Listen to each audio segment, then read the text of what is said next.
Welcome to this opening video on the reasons for and overview of this course, Making MOOCs on a Budget.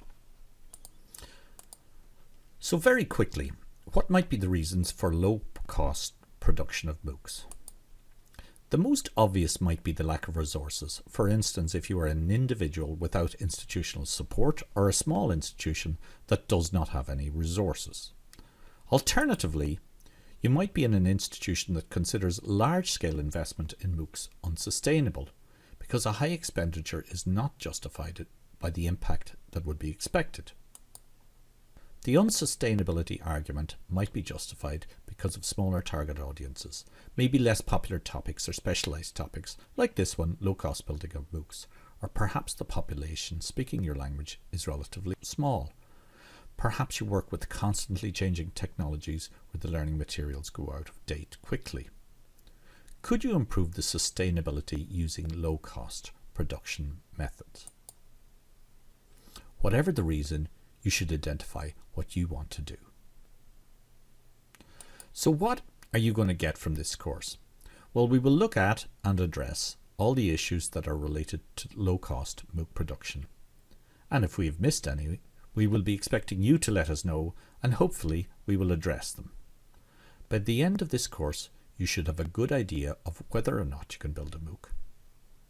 You will know what hardware and software you need for a MOOC project, as well as techniques and best practices for building a MOOC cheaply.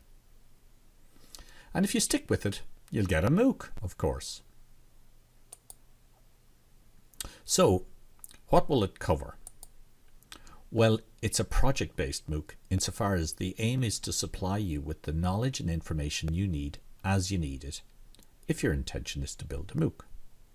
The intention is that each week you will have moved your MOOC building project on a step further. In week 1, as well as getting to know this platform and an overview of the course, we will be getting you to think about what sort of a course you'd like to build.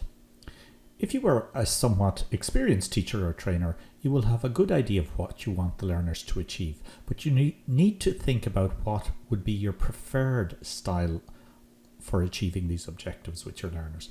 It may be different in a MOOC to a regular face-to-face course. In week 2, to some extent based on your preferred style of teaching, but also on other issues, you will select the tools you need for building your course. Video is a challenging but popular type of content, and we will be specifically addressing that. In week 3, we will be talking about selecting, designing, and building learning objects. We will cover most of the common objects found in MOOCs, including finding free, open educational resources on the web. However, we will spend some time on the creation of video objects, as that is one of the most popular types. In week 4, we will talk about project management as well as marketing and recruitment. Project management is particularly important if you are working in a team, but also important if you are working as an individual and want to get your project ready by a specific date. Creating a MOOC will be of limited impact if the people who can benefit from it cannot hear about it, so we will also address marketing and recruitment in week 4. Low retention rates have been identified as a problem with MOOCs. In week 5, we will also look at how we can assess learner progress at scale and how we can use assessment and other techniques to improve learner engagement with the course. We will also look at the reliability of that assessment and if it can be of any use in awarding certification. When you have your content ready, you will need a platform to host your course and to facilitate other activities as well. We will look at this in week 6.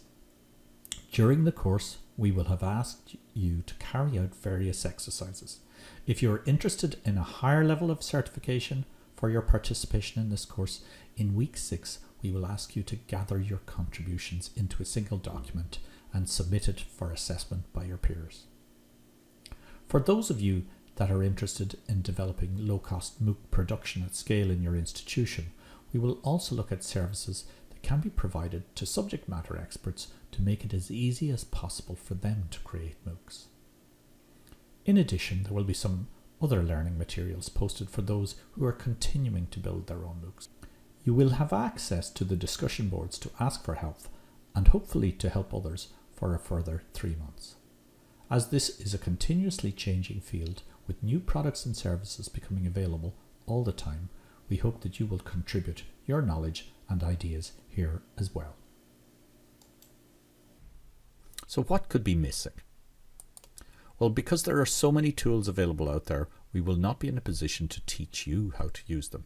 In our suggestions for tools, we will generally suggest simpler ones that can be mastered more quickly.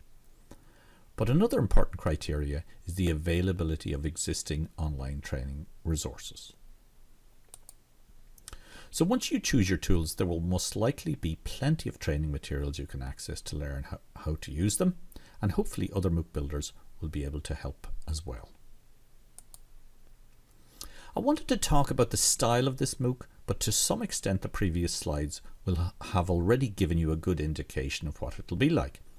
It will to some extent be a transmissive or ex-MOOC style, in that we will have videos giving you information and advice and quizzes checking if you have covered the materials. It will also be a CMOOC, connectivist style of MOOC, where participants interact with each other and to a large extent contribute knowledge and ideas to the MOOC. So to finish, I'd ask you this question. What style of MOOC do you think you'll build? Why not introduce yourself in the discussion forum and let us know what your intentions are. Are you interested in building a MOOC? What is the topic? What style will suit that topic? And your own preferences. Get to know your fellow learners and discuss what you're planning. Bye for now.